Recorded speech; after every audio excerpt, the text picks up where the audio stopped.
Hey, what's up, y'all? I wanted to give you guys a quick little breakdown of the lottery picks last night. So, yeah, let's get straight into it. I mean, looking at the first overall pick, we had Zachary Risachar, I think that's how I pronounce it. I'm not too sure, probably butchering it.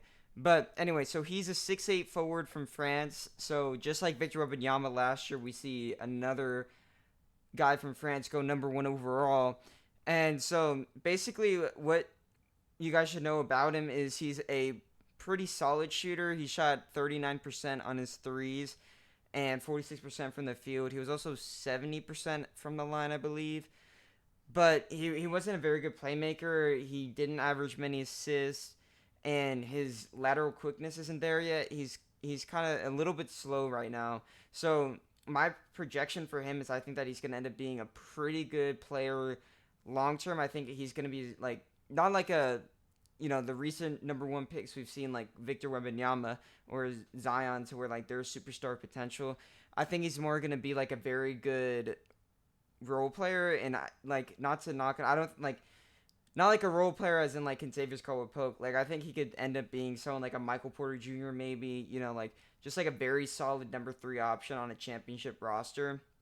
And I think, he's definitely going to take some time to develop, but I think that overall it's a pretty solid pick for Atlanta. I think he fixes some of the issues they have. I mean, they definitely needed a forward, and I think he'll definitely become one of the core players for their team. All right, looking at the second overall pick, Alexander Sarr went to Washington. So before the draft, Alexander Sarr was definitely projected to go number one, but he didn't really want to go to Atlanta. He didn't do any workouts. So it's kind of funny how like NBA players kind of choose where they want to go now. We kind of saw this with Steph Curry back whenever he wanted to go to the Knicks and not the Warriors, but of course, the Warriors took him and the rest is history. But yeah, so Alexander Sarr, 7'1". He's super skinny. He's a solid shooter, 28% from deep last year, 71% from the free throw line. He's 7'1", so basically for Washington, I feel like Sark is very versatile. I think he can play in different positions. I think he could be your center. He could be your power forward. I think he possibly has the perimeter defense to play the small forward position and to guard, faster people than him because of his ability to chase down shots and come back and like pin shots off the backboard if he gets blown by. But he's a pretty solid ball handler in my opinion. I think that he's definitely better than a lot of people that are 7'1". He's shown a lot of potential with becoming like a good player just like off the bounce, like shooting pull up mid range shots, shooting catch and shoot threes. I think that he could definitely be pretty good, but the only issue with him is that he's very thin and he doesn't have like the 7'1" or 7'4" height of Wembanyama, but I think that he's definitely gonna need to put on some more muscle if he wants to be able to guard people like Jonas Valanciunas, for example. But I think that if he can get his 3-point shot super consistent, he can be a very effective player. I think he could honestly end up being like a Chet Holmgren maybe if he becomes more developed with his 3-point shot. But he's a really good defensive anchor, and yeah, I think this is a really good pick for Washington. So looking at Reed Shepherd going number 3 to my Houston Rockets. So as a Rockets fan, I love this pick. I think that Reed Shepherd fits what they need perfectly. The Rockets sucked at shooting last year, and now you got Shepherd who shot 52.1% from 3-point range last year. And so, yeah, I mean, I was looking at Reed Shepherd's breakdowns. I'll probably put it up on screen here, but Reed Shepherd basically shot above 45% in every major category you can think of. You can like catch and shoot threes wide open, catch and shoot threes contested, dribble pull up threes, NBA threes, and some other stuff I can't even think of. But Reed Shepherd is a very very good shooter, and he's a really underrated defender in my opinion. I don't think people really even like acknowledge his defense. He's got sneaky bounce with a 40-inch vertical, and he's got very good instincts on both the offensive and defensive side of the floor, and I think that comes from him being from a basketball family.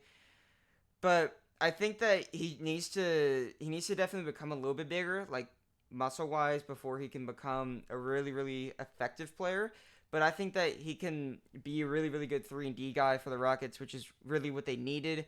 I think he'll be a solid player off the bench. I think he also brings along some needed playmaking too, and I think that he could definitely help the Rockets contribute to being the playoff team they want to be next year. Okay, going to the fourth overall pick, the San Antonio Spurs took Stephon Castle. So, my uncle loves Stephon Castle. He thinks that he is the best player in this draft. And I think that Castle is definitely one of the better players. I mean, if we're looking at pairing him with Wembanyama defensively, I mean, that's kind of crazy. He's a 6'6 guard, so he's kind of like he's a very big guard. He's going to be able to defend people bigger than him.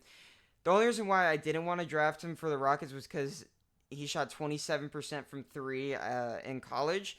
And so, obviously, like, it's going to be a little bit difficult for him to develop that jump shot, but he did shoot 76% from the free throw line, which shows some potential that he can become a good shooter down the line.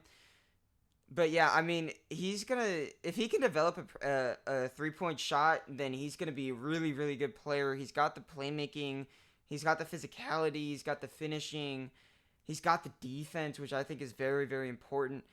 And I think that he just needs to develop that jump shot. And so if he develops that jump shot, I could see him becoming a very, very solid player for a lot of years. And I think that he could be really good for the San Antonio Spurs young core.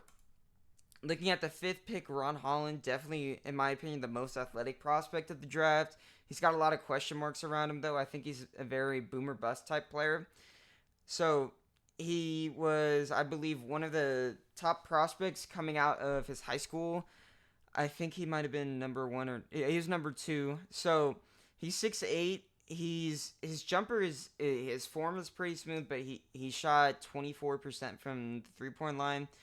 So obviously somewhere to improve, and he's definitely not like he doesn't have the instincts to be a playmaker, but he has like very good defense, obviously, with his athleticism, and I think that he can still work on that part of his game. He can definitely become a better 3-level scorer. I think that if he can develop a jump shot, if he can continue to attack the rim with aggressiveness, and I mean, I've seen him definitely do some stuff like, like crazy dunks and all that, where he just like drives down the paint, just dunks on someone. So he's got the balance, he's got the athleticism, he's got everything you want from a prospect. It's really just dependent on how the Pistons develop him. Obviously, they got Kate Cunningham there, so he'll be interesting to run with him. And I think, I could see him ending up like a Jonathan Kuminga possibly, to where he's got a lot of athleticism, just needs to work on his jump shot, and I think he's going to be really good if he can do that. Looking at number 6, the Hornets drafted Tidjane Saloon. I definitely not pronouncing that right. Don't really know much about this guy. I know he's from France, so 3 top 10 picks out of France, which I believe is the first time in history. So, just looking at his stats here, he was, let's see, so he's 6'9". Okay, so he's not a very good playmaker. He looks like he had 44 assists to 64 turnovers last year, which, if you're looking at a prospect, you definitely want above a 1 assist to turnover ratio if he's not a point guard. But he does have a 7'2" wingspan, so he's a really good defender, and he has the ability to become an excellent defender, so that's really important for the Hornets. So he shot last year 32% from the 3-point line, and so that's not horrible. He shot 36% the year before that and 35% the year before that one. So definitely a pretty good jump shot. He's more of he's got a very good motor that he plays with. I think that if he can maybe get the ability to shoot the ball at like a 38% clip in the NBA, that would be perfect, really. And if he can get to that elite level of defense to where he can guard anyone, I think that he could, become a really, really good role player. If he can fix his assist to turnover ratio, that'll also help him a lot. But yeah, I think you're more looking at him as a 3-and-D player as well, and just trying to develop him. And I believe he's only 18 years old. Yeah, he's only 18, so definitely a lot of potential there. Looking at Portland taking Donovan Clingan, number 7. So Donovan Clingan definitely had a little sweepstakes going. I mean, it was between the Trailblazers and the Grizzlies because the Grizzlies were really trying to trade up, is what I heard. Obviously, the Grizzlies didn't get him, and first, I don't understand why the Trailblazers want him so bad. You already got Robert Williams and DeAndre Ayton, and Donovan Clingan doesn't really help with floor spacing. It just seems like he's gonna clog everything up. But so Clingan's is a really good rim protector. He's a very good traditional center. Can't really space the floor, which is his main issue. But if he can develop a solid jump shot, then he can probably be really effective, a really effective center for years to come. But like as of now, he can't really shoot the ball that consistently, and his stroke is pretty solid actually. It's not horrible. Like it looks like it has potential, but yeah, he definitely needs to develop his jump shot further so that he can become a better shooter. All right. Next, we got Rob Dillingham, who was drafted number 8 by the Spurs and traded to the Timberwolves. So, honestly, if I am the Timberwolves, I kind of like this trade a lot, just because Rob Dillingham, I remember watching some TikToks of him like a while ago in the Overtime Elite League where he was like just like splashing these crazy shots. So he's definitely seems like a type player to where he's a scorer for sure. I think that I remember seeing like he was just super quick off like the catch and rip. Like he had a very quick first step, and he was definitely a pretty solid shooter. I think.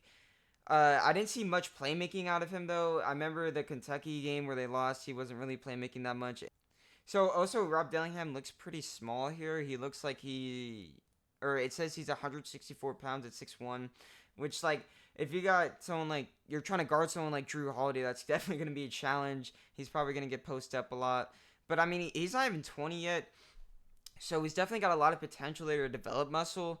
And he's really good offensively. I question if he's going to fit well with Anthony Edwards, though, just because they're both kind of like attack, like both ISO players. So I wonder if that's going to clog up. But yeah, not Reed Shepard. Rob Dillingham shot 44% on 4.5 3-point attempts per game last year, which is definitely a starting point. If the Timberwolves want him to be like a spot up shooter, I think he could definitely do that. Or just like a quick step back and shoot a three type guy. I think he can do that. I think Dillingham has a lot of potential, but I think for him to reach that potential, the Timberwolves are really going to need to trust in his development and trust that he's not going to clog up the space for Anthony Edwards. So, looking at the 9th pick, you had the Grizzlies taking Zach Edey, so this is obviously a makeup pick kind of because they weren't able to get Donovan Clingan.